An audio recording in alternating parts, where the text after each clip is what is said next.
প্রিয় দর্শক, আপনাদের শুভেচ্ছা জানাচ্ছি। শুরু করছি চ্যানেল আইয়ের নিয়মিত আয়োজন আজকের সংবাদপত্র। প্রতিদিনের মতোই সংবাদপত্রের শিরোনামগুলোকে ঘিরে চলমান পরিস্থিতি নিয়ে আলোচনার জন্য সম্মানিত অতিথি হয়ে আজ আমাদের সঙ্গে রয়েছেন বাংলাদেশ ফেডারেল সাংবাদিক ইউনিয়নের সাবেক সভাপতি সিনিয়র সাংবাদিক জনাব মঞ্জুরুল আহসান বুলবুল। আমরা স্বাগত জানাচ্ছি আপনাকে আমাদের মাঝে। ধন্যবাদ। তো যথারীতি সংবাদপত্রের শিরোনামগুলো আগে দেখে তারপর আলোচনায় যাচ্ছি। বাংলাদেশ প্রতিদিন। দেশ বিক্রির কথা বলে দালালরা, সংবাদ সম্মেলনে শেখ হাসিনা। শারীরিক অবস্থা অপরিবর্তিত, খালেদা জিয়ার মুক্তি ইস্যুতে মাঠে নামছে বিএনপি। অর্থ পাচারকারীরা নতুন গন্তব্যে। দৈনিক ইত্তেফাক।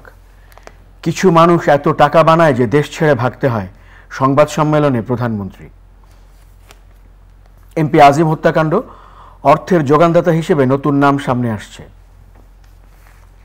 মানব জমিন। চিনির দাম নিয়ে তুঘলকি কাণ্ড, বিশ্ববাজারে কমেছে 40, দেশে 3%। নোবেল পুরস্কারের আকাঙ্ক্ষা নেই, ডক্টর ইউনূসকে ঈর্ষা করার কি আছে, সংবাদ সম্মেলনে প্রধানমন্ত্রী। সমকাল। বেনজিরের পাসপোর্ট নিয়ে 15 কর্মকর্তাকে দুদকে জিজ্ঞাসাবাদ। যায় দিন। সার্বভৌমত্ব রক্ষায় এবার কর্মসূচি দেবে বিএনপি। কালবেলা। চুক্তি কারসাজির গচ্চা দিচ্ছে বিমান। সরকারি চাকরেরা সম্পদের হিসাব দিতে চান না, বিধিতেই আটকে আছে। আজকের পত্রিকা। ভারতের সঙ্গে স্বার্থবিরোধী চুক্তি করেছে সরকার, বিএনপির অভিযোগ। দেশ রূপান্তর। দুর্নীতিকাণ্ডে আড়াল বাজারের আগুন, পুলিশ সার্ভিসের বিবৃতি, সাংবাদিকদের ভয় দেখানোয় আপত্তি যুক্তরাষ্ট্রের। সময়ের আলো। বয়সসীমা 37 হলেও চাকুরি পেলেন 41 বছর বয়সী, সোনালী ব্যাংকে নিয়োগে অনিয়ম, স্বজনপ্রীতি। খবরের কাগজ। যেটা লাভজনক সেটাই নেব, তিস্তা নিয়ে ভারত চীনের প্রস্তাব। আলোকিত বাংলাদেশ। 23 দিনে প্রবাসী আয় $205 কোটি। দৈনিক বাংলা। শেখ হাসিনা দেশ বিক্রি করে না, স্বার্থ রক্ষা করে। করতোয়া।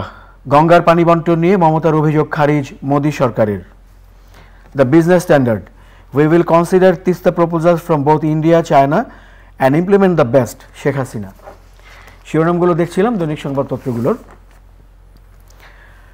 আজ মূলত প্রধান শিরোনাম, একই সংবাদপত্রে একাধিক প্রধান এবং উপপ্রধান শিরোনাম করা হয়েছে। মাননীয় প্রধানমন্ত্রী শেখ হাসিনার দ্বিতীয় দফায় ভারত, 15 দিনের মধ্যে দ্বিতীয় দফায় ভারত সফরকে ঘিরে তিনি যে সংবাদ সম্মেলন করেছেন, সেই সংবাদ সম্মেলনের উপরে। এবং তার সবচেয়ে বেশি শিরোনাম আমরা দেখতে পাচ্ছি যে শেখ হাসিনা দেশ বিক্রি করে না, দেশের স্বার্থ রক্ষা করে, তার এমন একটি বক্তব্যকে ঘিরে এই শিরোনামটি করা হয়েছে। তো আপনি সংবাদ সম্মেলনে ছিলেন, কোন প্রেক্ষাপটে তিনি এই বক্তব্যটি দিয়েছেন এবং এই সম্পর্কে যদি আমরা প্রথমে জানতে চাই। ধন্যবাদ। মাননীয় প্রধানমন্ত্রীর সংবাদ সম্মেলনের একটা বড় ইতিবাচক দিক হচ্ছে তিনি সব প্রশ্ন গ্রহণ করেন এবং সব প্রশ্নের জবাব দেন। কাজেই সাংবাদিকরা কতটা ভালো, কতটা বড় প্রশ্ন করতে পারলো, এটা সাংবাদিকদের সাফল্য এবং ব্যর্থতা। তার দিক থেকে আমি কোনো ব্যর্থতা বা ইতস্ততা কখনো দেখি নেই যে তিনি প্রশ্ন নিচ্ছেন না, প্রশ্নের জবাব দিচ্ছেন না, সেই রকম। কাজে গতকালের সাংবাদিক সম্মেলনেও তাই হয়েছে। তো এখানে একটি প্রশ্ন করা হয়েছিল যেটি মানে তিনি ভারত থেকে ফিরে আসার আগেই যে ভারতের মধ্য দিয়ে বাংলাদেশ ট্রেন চলবে, সেই ট্রেনের বিষয়টি নিয়ে প্রশ্ন করা হয়েছিল এবং বিরোধী দল বিশেষ করে বিএনপি বলছে যে ট্রেন চলাচলের মধ্য দিয়ে বাংলাদেশকে ভারতের কাছে বিক্রি করে দেওয়া হচ্ছে, ভারতের স্বার্থের কাছে। আরও অন্য প্রসঙ্গ টেনে, কিন্তু মূলত এইবার ট্রেন যাত্রার বিষয়টি নিয়েই এই কথাগুলি বলা হয়েছিল। তাই সেই প্রধানমন্ত্রী বলেছেন যে আমরা, মানে উনি তার বক্তব্যের মূল নির্দেশ ছিল যে এটি হচ্ছে কানেক্টিভিটির যোগ। কানেক্টিভিটির যোগ, আমাদের দেশের সঙ্গে আরেকটা দেশের ট্রেন যাত্রা যদি হয়, সেখানে আমাদের বাংলাদেশ থেকে পর্যটকরা যান, চিকিৎসার জন্য বহু মানুষ যান, আজমির শরীফে জিয়ারত করতে যান, সবাই তার বিমানে যেতে পারে না। যদি এরকম একটা কানেক্টিভিটি হয় তাহলে তো এটা আধুনিক বিশ্বেরই একটা উপাদান হতে পারে। পৃথিবীর বহু দেশের কন্টিনেন্টাল ট্রেন কানেকশনসও আছে। আমার ধারণা তিনি তাই থেকেই বলেছেন। আমরা দেখেছি যে বিভিন্ন মহাদেশের একটা ট্রেন কানেক্টিভিটি আমরা বিভিন্ন জায়গায় দেখেছি। তো সেটি তিনি বলেছেন যে তিনি খুব মানে কিছুটা দৃঢ় বিশ্বাস নিয়ে বলেছেন যে আমি শুধুমাত্র প্রধানমন্ত্রী তো না, আমি এই দেশের যিনি প্রতিষ্ঠাতা জাতির পিতা বঙ্গবন্ধু শেখ মুজিবের কন্যা, কাজে এই দেশটার প্রতি আমার দায় অনেক বেশি। কাজে শেখ মুজিবের কন্যা শেখ হাসিনা কখনো দেশ বিক্রি করে না, এই প্রসঙ্গে তিনি কথাটি বলেছেন। আমরা শিরোনামে আরও দেখেছি যে তিস্তা চুক্তি নিয়ে অনেক আলোচনা হয়েছে বলে আমরা সংবাদে দেখতে পাই, এবং সেখানে একটি বিষয় শিরোনাম হিসেবে একাধিক সংবাদপত্রে এসছে যে তিস্তা প্রকল্প নিয়ে ভারত এবং চীনের প্রকল্প প্রস্তাব রয়েছে এবং তার মধ্যে যেটি বেশি ভালো বলে বিবেচনা করা হবে সেটি গ্রহণ করা হবে তিনি বলেছেন। তিস্তা ইস্যুটা বাংলাদেশের সঙ্গে একটা দীর্ঘদিনের অমীমাংসিত বিষয়, কিন্তু এবার একটু বুঝতে হবে যে তিস্তা নদীর পানি প্রবাহ একটা অংশ, আর একটা হচ্ছে তিস্তা নদীর ব্যবস্থাপনা একটা অংশ। মাননীয় প্রধানমন্ত্রী এইবার যে ভারতের সাথে কথা বলেছেন তার মধ্যে তিস্তা নদীর ব্যবস্থাপনার কথাই বলেছেন। এই তিস্তা নদীর ব্যবস্থাপনা মানে হচ্ছে আমাদের নিজস্ব ব্যবস্থাপনায় সেখানে পানি রক্ষা করা, পানি সংরক্ষণ করা, নদীর নাব্যতা ফিরিয়ে আনা, তিস্তার পার ঘিরে এমন কিছু প্রকল্প কাঠামো তৈরি করা যেটি বর্ষা মৌসুমে পানি ধরে রাখতে পারবে, শুষ্ক মৌসুমে পানি দিতে পারবে, শীতের মৌসুমে সেটা কৃষিকাজে ব্যবহার করা যাবে। তো এটি নিয়ে মূলত এবার ভারতের সঙ্গে আলোচনা হয়েছে, কিন্তু এটার সঙ্গে যদি জট পাকিয়ে গেছে যে পশ্চিমবঙ্গের একটা ভূমিকা। মমতা ব্যানার্জি পশ্চিমবঙ্গের মুখ্যমন্ত্রী, তিনি ভারতের মোদী সরকারকে চিঠি দিয়েছেন যে তিস্তা নিয়ে যে আলোচনা হচ্ছে সেই আলোচনায় পশ্চিমবঙ্গের সঙ্গে কনসাল্ট করা হয় নাই, আলোচনা করা হয় নাই। ভারতের যুক্তরাষ্ট্রীয় যে কাঠামো আছে সেই কাঠামোর মধ্যে হচ্ছে যে কোনো কোনো বিষয়ের সঙ্গে যদি রাজ্যের স্বার্থ জড়িত থাকে তাহলে রাজ্যের অনুমোদন ছাড়া বা রাজ্যের সম্মতি ছাড়া সেরকম সিদ্ধান্ত নেওয়া যাবে না। সেই দিক থেকে পশ্চিমবঙ্গ যেহেতু তিস্তার কাঠামোর মধ্যে পড়ে এবং পশ্চিমবঙ্গের স্বার্থের সাথে জড়িত, কাজে তিস্তার বিষয়টাকে যদি বাংলাদেশের সঙ্গে মীমাংসা করতে হয় তাহলে পশ্চিমবঙ্গের একটা ভূমিকা লাগবে।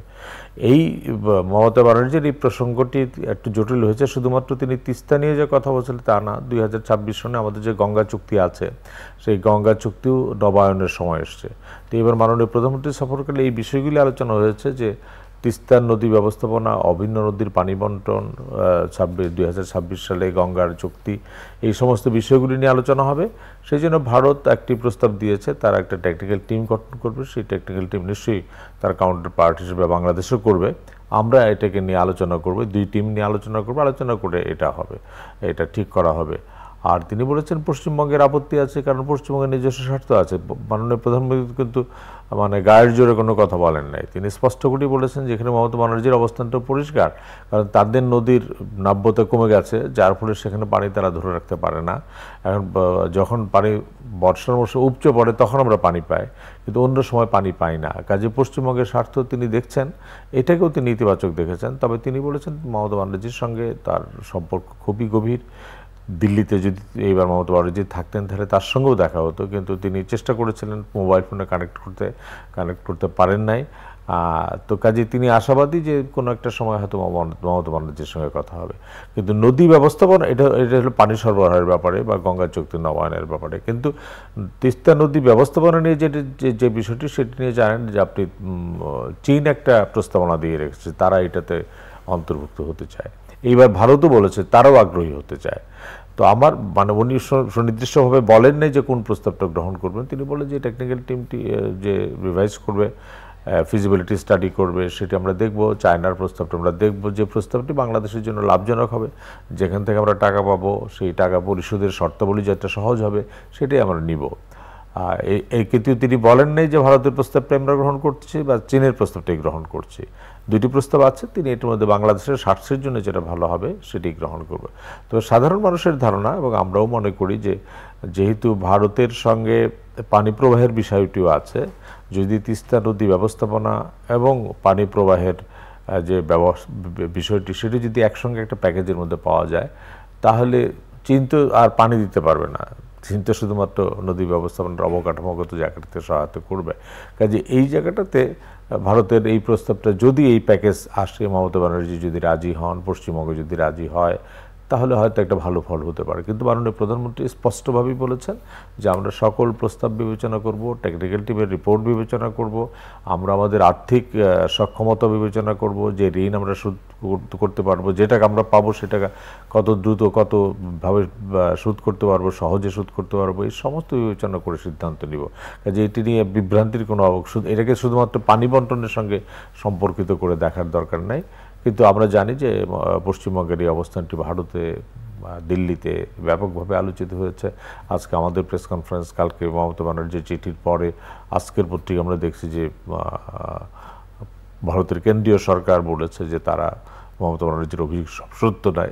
এটা ভারতের অভ্যন্তরীণ রাজনীতি। আপনি জানেন লোকসভা নির্বাচন হয়েছে, কিছুদিন পরে বিধানসভা নির্বাচন, কাজে পশ্চিমবঙ্গের এই নির্বাচনগুলিকে মাথায় রাখতে হবে। কেন্দ্র সরকারও লোকসভা নির্বাচনে কিছু কিছু কম ভোটে হেরে গেছে, সেগুলি বিধানসভায় কভার করার চেষ্টা করবে। কাজে ভারতের একটা অভ্যন্তরীণ রাজনীতি এখানে আছে, কিন্তু আমাদের মাননীয় প্রধানমন্ত্রীর অবস্থান খুব স্পষ্ট। তিনি বলেছেন যেটা আমাদের জন্য ভালো হবে সেটি আমরা গ্রহণ করব। এই সংবাদ সম্মেলনকে ঘিরে আমরা আরেকটি শিরোনাম দেখেছি, এটিও একাধিক সংবাদপত্রে এসেছে। ডক্টর ইউনূস বিষয়ে মানে প্রধানমন্ত্রী বলেছেন যে তিনি কাউকে ঈর্ষা করেন না, এবং আপনি যেটি বলেছেন যে জাতির পিতা বঙ্গবন্ধু রহমান শেখ মুজিবুর রহমানের কন্যা, সেই উদ্ধৃতি প্রশ্নটি আমি করেছিলাম। আপনি জানেন যে গত 24শে জুন টাইম ম্যাগাজিনে একটি নিবন্ধ ছাপা হয়েছে ডক্টর ইউনূসকে নিয়ে। সেই নিবন্ধটি আমি পড়েছি।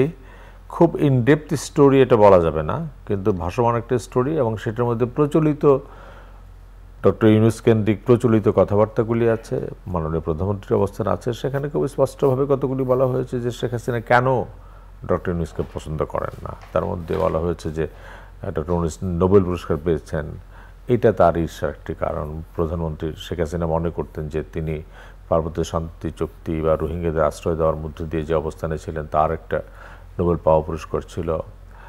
এইসব বিষয় নিয়ে আমি পুরো রিপোর্টটাতে যেটি দেখেছি খুব মানে ইনভেস্টিগেটিভ উপাদান কম, কিন্তু প্রচলিত কথাবার্তা, প্রচলিত যে আছে। সেখানে আরেকটা বলা হয়েছে যে ইউনূসের বিরুদ্ধে সরকার তার সমস্ত রাষ্ট্রযন্ত্র ব্যবহার করছে, ইনক্লুডিং জুডিশিয়ারি। সেটি মাননীয় প্রধানমন্ত্রী বলেছেন। প্রথমত হচ্ছে যে রাষ্ট্র ইউনূসের বিরুদ্ধে কোনো মামলা করে নাই, মামলা করেছে লেবার কোর্টের লোকজন, মামলা করেছে ট্যাক্স ডিপার্টমেন্ট। কাজে এটা রাষ্ট্রের কোনো ইন্টারভেনশন নাই। এক। 2 নম্বর তিনি বলেছেন যে নোবেল পুরস্কার নিয়ে আমার আগ্রহ নেই, আমি আগ্রহ দেখাইনি কখনো। ও যখন পার্বত্য শান্তি চুক্তি হলো তখন লেখালেখি হয়েছিল, কিন্তু আমি এটার জন্য একদম হত্যে দিয়ে পড়েছে এরকম মনে করার কোনো কারণ নাই। 3 নম্বর বলেছেন যে ডক্টর ইউনূস এবং গ্রামীণ ব্যাংকে এই উচ্চতায় নিয়ে যাওয়ার জন্য আমি দেশে সহায়তা করেছি। আন্তর্জাতিক মাইক্রো ক্রেডিট যে সামিট হয়, সেই সামিটে আমি কো-চেয়ার ছিলাম। তখন আমার একটা ধারণা ছিল যে মাইক্রো ক্রেডিট একটা বড় মাপের কাজ দারিদ্র্য বিমোচনের জন্য, সেই জন্য আমি সহায়তা করেছি, আর্থিক সহায়তা করেছি। গ্রামীণ ফোনের যে প্রতিষ্ঠা লগ্ন সেই সময়ে সহায়তা করেছি। কাজে আমি তো সবচেয়ে বেশি সহায়তা করেছি। এটা সমস্যাটা তৈরি হলো যখন তিনি নিজে কোর্টে গেলেন, তাকে যখন সরকারের বিধি অনুযায়ী যে এমডির বয়সসীমা সেটা যখন পার হয়ে গেল, তখন সেন্ট্রাল ব্যাংক বললো যে আপনি তো আর এমডি থাকতে পারেন না। তাকে বলা হয়েছিল অন্য সম্মানজনক একটা পদ দেওয়ার জন্য, এম এ মুহিত সাহেব আগের মন্ত্রী, কিন্তু তিনি গেলেন না। তিনি নিজে কোর্টে গেলেন, কোর্টে গিয়ে তিনি হারলেন, এবং এই হারার মধ্য দিয়ে তিনি ক্ষুব্ধ হলেন যে তিনি আর গ্রামীণ ব্যাংকের এমডি থাকতে পারেন না। তো এই বিষয়টা নিয়ে যে ক্রাইম ম্যাগাজিনে যে প্রতিবেদনটি ছাপা হয়েছে, আমি জিজ্ঞেস করেছিলাম যে আপনি কি, কারণ কালকে দিনের বেলা আমরা পেয়েছি, এটা কালকে আমেরিকায় দিনের বেলা, আমরা রাতে পেয়েছি, এবং রাতেই তিনি হয়তো দেখেছেন। আমি জিজ্ঞেস করেছিলাম যে আপনি এটা পড়েছেন কিনা। তিনি বলছেন আমি পড়েছি, এবং সেই প্রেক্ষাপটে তিনি জবাবগুলি দিয়েছেন, এবং যে জবাবগুলি খুব ভাসমান কিছু কথাবার্তা। এই রিপোর্টের মধ্যে খুব ইনভেস্টিগেটিভ কিছু নাই যেটি দিয়ে বড় তর্ক হতে পারে। বরং মাননীয় প্রধানমন্ত্রী বলেছেন যে গ্রামীণ ব্যাংকে আমি কি করেছি, ডক্টর ইউনূস সাহেব কী করেছেন, এটি নিয়ে উনি বলেছেন মামলা চলছে, বেশি বলতে পারে না, তবে তিনি চাইলে পরে আমেরিকান স্টাইলে বিতর্ক হতে পারে। আমি বিতর্কে অংশ নিতে রাজি আছি। এই সংবাদ সম্মেলন ঘিরে আপনার কাছে আর কি মনে হয়েছে যেটি এই সময়ের জন্য উপযোগী বক্তব্য বলে আপনি মনে করেন? না, সেটা যদি আমরা যতগুলি প্রশ্ন করেছি সেগুলি পুরোপুরি তিনি জবাব দিয়েছেন, কোনোটা ইনকমপ্লিট বা এরিয়া যান নাই তিনি। আমার মনে হয় এই সময়ের বার্নিং পয়েন্ট ছিল যে ভারতের, কারণ সম্মেলনটি ছিল ভারতের সর্বশেষ সফর কেন্দ্রিক, যে ভারত কেন্দ্রিক সফর কেন্দ্রিক যে প্রশ্ন সবগুলি জবাব দিয়েছেন। ডক্টর ইউনূসের জবাবটা দিয়েছেন। আরও 2-1টা ছোটো ছোটো বিষয় ছিল, যেমন ধরেন চ্যানেলের শাহেক সিরাজ সাহেব তিনি প্রশ্ন করেছেন যে রাসেল ভাইপারের যে আতঙ্ক, তিনি বলেছেন দেখেন এটা তো সরকারিভাবে তো আর কিছু করা যায় না, কিন্তু এটা একটা ক্যাম্পেইন তৈরি হওয়া দরকার। সেই ক্যাম্পেইনের মধ্যে গণমাধ্যমগুলি করতে পারে, সরকারি প্রতিষ্ঠানগুলি তো প্রতিদিন করছেই, আমাদের স্বাস্থ্য মন্ত্রণালয় করছে। তিনি বলছেন এটা জনসচেতনতা তৈরি, সাপ মেরে ফেলাটাও সমাধান না, তো তিনি পরিষ্কারভাবেই বলেছেন যে সাপ মারলাম এই অভিযান তো আর সমর্থনযোগ্য নয়, আবার মানুষ যাতে বিপদগ্রস্ত না হয় সেটার জন্য তিনি সবাইকে মানে সচেতন থাকার কথা বলেছেন। এই বিষয়গুলি আমার মনে হয় যে, তো এই বিষয়তে আমরা যেটা প্রশ্ন করতে পারিনি যে সাম্প্রতিককালে যে দুর্নীতির যে অভিযোগগুলি বাজারে উচ্চপদস্থ কর্মকর্তাদের, সেটি নিয়ে হয়তো একটা প্রশ্ন করা যেতে পারত। হয়তো মাননীয় প্রধানমন্ত্রী বলতেন যে দুর্নীতি সম্পর্কে জিরো টলারেন্স, কিন্তু তারপর তার স্পষ্ট অবস্থান আমরা জানতে পারতাম, কিন্তু সেই প্রশ্নটা আমরা করতে পারি নাই। সেটা হচ্ছে আমাদের দিক থেকে আমি ব্যর্থ। তবে সেই শিরোনাম আমরা সংবাদপত্রে দেখতে পাচ্ছি। আমরা যদি একটু ভিন্ন শিরোনামে যাই, সেখানে আমরা দেখি দুর্নীতিকাণ্ডে আড়াল বাজারের আগুন, দুটো প্রসঙ্গ একই সঙ্গে। হ্যাঁ, মানে বাংলাদেশ তো আপনি খবরের মানে সংবাদের লোক, কাজে আপনি জানেন যে বাংলাদেশের খবর, আমি সেদিন বলি যে কখনো রাজনৈতিক সংকট, কখনো প্রশাসনিক সংকট, কখনো এই দুর্নীতি নিয়ে যে কথাবার্তা সেগুলি, দ্রব্যমূল্য বৃদ্ধি সেগুলি আছে, না তাহলে কখনো পরিমণি আছে, কখনো জায়েদ খান আছে, মানে ডিপ জল আছে, মানে বাংলাদেশে খবরের অন্ত নাই। তো কিন্তু এই যে মানে দুইটি যেমন আনার হত্যাকাণ্ড, মানে মোটামুটি একটু পিছনেই চলে গেল, কিন্তু দুর্নীতির বিষয়টা নিয়ে আরও কিছুদিন থাকবে, কারণ এটা প্রভাবশালী মানুষদের দুর্নীতির খবর। সেদিন কি বলে, দুর্নীতি দমন কমিশনের চেয়ারম্যান একটি কথা বলেছিলেন দুর্নীতি সম্পর্কে, যে দুর্নীতি দমন কমিশন হচ্ছে দুর্নীতি ঠেকানোর জন্য একটা বাঁধের মতো, বন্যার পানি ঠেকানোর জন্য যেরকম বাঁধ দেওয়া সেরকম বাঁধের মতো। তিনি কিছুটা হতাশা ব্যক্ত করে বলেছিলেন, দুর্নীতির সকল উৎসমুখ খোলা রেখে আপনি যদি দুর্নীতি দমনকে বলেন এই বাদ দিয়ে দুর্নীতি ঠেকাতে হবে, এটা সম্ভব না। কারণ তিনি এটি বলতে চেয়েছিলেন যে এত সর্বব্যাপী সকল জায়গাতে যে দুর্নীতি, সেই দুর্নীতির ধাক্কা এই বাদকে নড়বড়ে করে ফেলবে। এবং আমরা দেখছি যে হ্যাঁ, এমন প্রভাবশালী মহল, এমন নানাভাবে কানেক্টেড মহল, তারা যেভাবে দুর্নীতি করছেন, দুদকের একার পক্ষে এটা সামাল দেওয়া খুব মুশকিল। কাজে সরকারের জিরো টলারেন্স নীতি পার্লামেন্টেও আমরা দেখতে আলোচনা হয়েছে, সেখানেও বলা হয়েছে যে দুর্নীতি হলেই মানুষ চোখ আঙুল তুলে রাজনীতিবিদদের দিকে, কিন্তু আমরা দেখছি যে টাকা বেশি হচ্ছে সরকারি কর্মকর্তাদের দিকে, তাদের বারবার বেতন বাড়ানো হয়েছে, তারপরেও তাদের কমতির দিকে নাই। কাজে আলোচনাটা দীর্ঘদিন জারি থাকতে হবে, এবং এটি শুধু দুদকের কাঁধে পুরো বন্দুকটা না ঠেলে দিয়ে বিভিন্ন, যেমন এই যে মতিউর 4বার দুদক থেকেই নাকি ক্লিন চিট পেয়েছে, তো সেই দুদক থেকে ক্লিন চিট পেয়েছে মানে সে কাগজপত্রগুলি এমনভাবে গুছিয়ে দুদকে নিয়ে গেছে যে দুদকের এই ক্লিন চিট দেওয়া ছাড়া কোনো উপায় ছিল না। তো কাজে এই যে একটা চক্র, মানে সেই চক্রটাকে ধরবার জন্যে সরকারের জিরো টলারেন্স নীতির কথা আমরা শূন্য সহিষ্ণুতা নীতির কথা আমরা শুনি, কিন্তু এটার একটা প্রকাশ্য যদি না থাকে এবং সকল সরকারি মহলে যদি সুপারভাইজারি লেভেলগুলি সক্রিয় না হয়, কারণ আপনি ওই যেটি চেয়ারম্যান মহোদয় বলেছেন যে উৎসমুখ খোলা রাখবেন, কেউ কোনো দিকে তাকাবেন না, কেউ বাধা দিবেন না, কেউ সুপারভাইজ করবেন না, কেউ তত্ত্বাবধান করবেন না, কিন্তু ধাক্কা এসে লাগবে দুদকের উপরে, তখন এই চাপ দুদকের পক্ষে একার পক্ষে নেওয়া খুব মুশকিল। যে আলোচনাটা আমার মনে হয় জারি থাকবে, এবং আমাদের মিডিয়ার দায়িত্ব হবে এটাকে যতটুকু সময় জাগ্রত রাখা। প্লাস ওই যে আনার হত্যাকাণ্ড, সেটাও একটু কিছুটা দূরে সরে গেছে। বাজেট পাস হবে 30 তারিখে, তারপর মূল্যস্ফীতি কী হবে, সাধারণ মানুষের দেখেন, আমরা মিডিয়ায় যারা পড়ি, মিডিয়ার এই আলোচনা করি, তারা একটা শ্রেণীর মানুষ, কিন্তু একেবারে সাধারণ মানুষের জীবনের সাথে মূল্যস্ফীতি এত গভীরভাবে জড়িত যে একটা জিনিসের দাম যদি আর একটু বাড়ে, তাদের পক্ষে জীবন চালানো খুব মুশকিল। যারা মানে মাসোহারা মাসিক বেতন পান, নানা উদ্বৃত্ত অর্থ উপার্জন করেন, তাদের হতে এটা গায়ে লাগে না, কিন্তু যাদের একমাত্র জীবিকার জন্যই কিছু কাজ করতে হয়, তো এবং মানে একদম দেয়ালে পিঠ থেকে দেওয়ার মতো অবস্থা, তাদের জন্য কিন্তু খুব খারাপ অবস্থা। কাজে আমি মনে করি যে এই বিষয়গুলো আলোচনার মধ্যে থাকা উচিত। হ্যাঁ, শারীরিক অবস্থা অপরিবর্তিত, খালেদা জিয়ার মুক্তি ইস্যুতে মাঠে নামছে বিএনপি, এরকম একটি শিরোনাম আমরা দীর্ঘদিন পরে আমাদের সামনে পাচ্ছি। বিএনপি বড় দল, সংসদের বাইরে বড় দল, তারা নানা ইস্যুতে আন্দোলন তৈরি করতে পারে, আর এটাও তাদের জন্য উদ্বেগের কারণ তো বটেই। তাদের নেত্রী জেলখানায় এবং মানে তার স্বাস্থ্যের অবনতি হচ্ছে, কিন্তু এই যে তাকে বিদেশে না নিলে চিকিৎসা হবে না, এটা বিএনপি নেতারা গত 2 বছরে কতবার বলেছেন, কিন্তু আমরা দেখেছি যে বাংলাদেশেই তার চিকিৎসাটা হচ্ছে। আর তাকে যদি বাইরে যেতে দিতে হয়, তাহলে একটি মানে মাননীয় প্রধানমন্ত্রী নিজের ব্যক্তিগত ঔদার্যের কারণের জন্য জেলখানার না থেকে তিনি বাড়িতে থাকছেন, তার দলের নেতাদের সঙ্গে দেখা করছেন।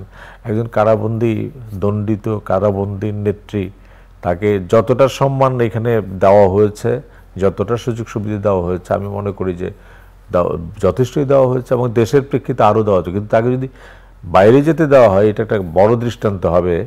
সেই দৃষ্টান্ত আমি জানি না আমাদের দেশের জন্য কতটা ভালো হবে। অর্থ পাচারকারীরা নতুন গন্তব্যে, শিরোনামটি এরকম যে সুইস ব্যাংকের নাম আমরা শুনতাম পাচারের জনপ্রিয় গন্তব্য হিসেবে। বলা হচ্ছে যে গোপনীয়তা নিয়ে প্রশ্ন ওঠায় বা সন্দেহ দেখা দেওয়ায় তারা এখন অন্যদিকে যাচ্ছেন এবং তার মধ্যে দুবাই এবং সিঙ্গাপুরের কথা আসছে সামনের দিকে। মাননীয় প্রধানমন্ত্রী আজকে প্রেস কনফারেন্সে একটি কথা বলেছিলেন যে কিছু মানুষের লোভ এত বেশি, এত টাকা তারা উপার্জন করেন যে সেই টাকা রক্ষা করার জন্য তারা দেশে থাকতে পারেন না। আপনি টাকাই উপার্জন করলেন জীবন ভালোভাবে যাপনের জন্য, কিন্তু চলে যেতে হলো আপনাকে বাইরে। আমার ধারণা এই খবরের সঙ্গে তার একটা সংযোগ আছে। এই যে লোকজন প্রথম জীবন কাটালেন তারা ভালো মানুষ হবেন, আর জীবন যখন শুরু করলেন তখন পুরা সময় ব্যয় করলেন টাকার জন্যে, আর তারপরে যখন টাকা অনেক বেশি হয়ে গেল এটাকে রক্ষা করার জন্য প্রথমে এক ব্যাংকে গেলেন, সুইস ব্যাংকে গেলেন। তারপর যখন দেখলেন যে সেখানেও সব মানে রাখা যাচ্ছে না, তখন তারা আরেক রাষ্ট্রে যাচ্ছেন, দুবাই বা সিঙ্গাপুরের কথা বললেন, সেখানে যাচ্ছেন। তো এইটা কি কোনো জীবন হলো আপনি বলেন? মানে একটা মানুষ ভালো থাকার জন্যেই তো বড় হবে, ইনকাম করবে এবং ভালো থাকার জন্যেই মানে তার যে পরিবার নিয়ে আজকে যে ধরেন রাজস্ব বোর্ডে যে কর্মকর্তার কথা আমরা শুনি, সেই ভদ্রলোক, তার কোথায় প্রথম স্ত্রী, কোথায় দ্বিতীয় স্ত্রী, কোথায় পুত্র, কোথায় কন্যা, তিনি কোথায় সম্পদ।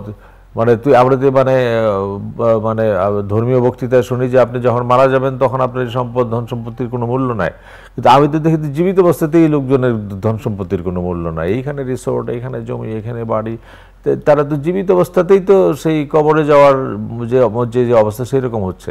আপনি মেধা দিয়ে, যোগ্যতা দিয়ে, পড়াশোনা দিয়ে একটা জায়গায় উঠলেন, ক্ষমতা পেলেন, দায়িত্ব পেলেন, ক্ষমতা না ঠিক দায়িত্ব পেলেন, সে দায়িত্বের মধ্যে দিয়ে আপনি আপনার সম্পদ তৈরি করলেন, তাতে তো কোনো দোষের কিছু নাই, সম্পদ তৈরি হবেই। কারণ আপনি পড়াশোনা করেছেন, চাকরি করেছেন, সেই চাকরি বিনিয়োগ করেছেন। সম্পদ বেশি হওয়া সবসময় অপরাধ তা না, কিন্তু বেশি সম্পদ যদি অবৈধ উপায়ে, অসৎ উপায়ে হয় সেটা হলো প্রশ্ন। এবং সেই সম্পদ, অবৈধ উপায়ে অর্জিত সম্পদ প্রোটেক্ট করার জন্য আপনি সারা দেশে ঘুরে বেড়াচ্ছেন, সারা পৃথিবী জুড়ে ঘুরে বেড়াচ্ছেন, এবং যেসব দেশে ঘুরে বেড়াচ্ছেন সেখানে আপনার কোনো সামাজিক মর্যাদা নাই, শুধুমাত্র টাকার প্যাকেট বুকের মধ্যে নিয়ে ঘুরে বেড়াচ্ছেন। কেউ আপনাকে বাংলাদেশে তো একসময় মানুষ সালাম দিত, স্যার বলতো।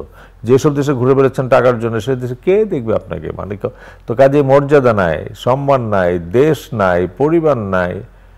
তো এই জীবনের কি অর্থ আমি তো বুঝি না। মানে এটা একটা হচ্ছে দুর্নীতির শাস্তি হবে সেটা, আরেকটা হচ্ছে যে এই যে মানে হিউম্যান লাইফ দিয়ে যদি আমরা বিবেচনা করি, মনুষ্য জীবন নিয়ে যদি আমরা চিন্তা করি, তাহলে তো এই জীবনের কোনো মূল্য নাই। মাননীয় প্রধানমন্ত্রী খুব কষ্ট করে বলেছেন যে এত লোভ, এত টাকা, দেশেই থাকতে পারেন না, তাহলে এই টাকার মানে কি? তো এই প্রশ্নটা মানে যাদেরকে করা হয়েছে তারা যদি বোঝানো, যারা এরকম প্রচুর টাকা দু হাতে ইনকাম করছেন দেশ বিদেশে চলে যাওয়ার জন্যে, দেশ ছেড়ে চলে যাওয়ার জন্যে, তাদের মনের মধ্যে যদি একটুখানি জাগ্রত হয়, আমার মনে হয় সেটা খুব বড় কাজ হয়। কাজেই কারণ মানুষ একটা সুস্থ পারিবারিক, সামাজিক, মর্যাদাময় জীবন নিয়েই বাঁচতে চায়, সেটাই মনুষ্য জীবন। কিন্তু যাদের মধ্যে এর কিছুই নাই, মর্যাদাবোধ নাই, পরিবার নাই, সমাজ নাই, দেশ নাই, সেই সম্পদের কি মূল্য? আমার ধারণা যে এখন বোধহয় বুঝবার সময় এসছে। অনেক অনেক ধন্যবাদ জানাব মঞ্জুরুল হাসান বুলবুল আজকে আমাদেরকে সময় দেওয়ার জন্য। প্রিয় দর্শক, আপনাদেরও ধন্যবাদ সঙ্গে থাকার জন্য। চ্যানেল আইয়ের নিয়মিত আয়োজন আজকের সংবাদপত্রের আজকের আয়োজনটি এই পর্যন্তই। ভালো থাকবেন সবাই, শুভরাত্রি।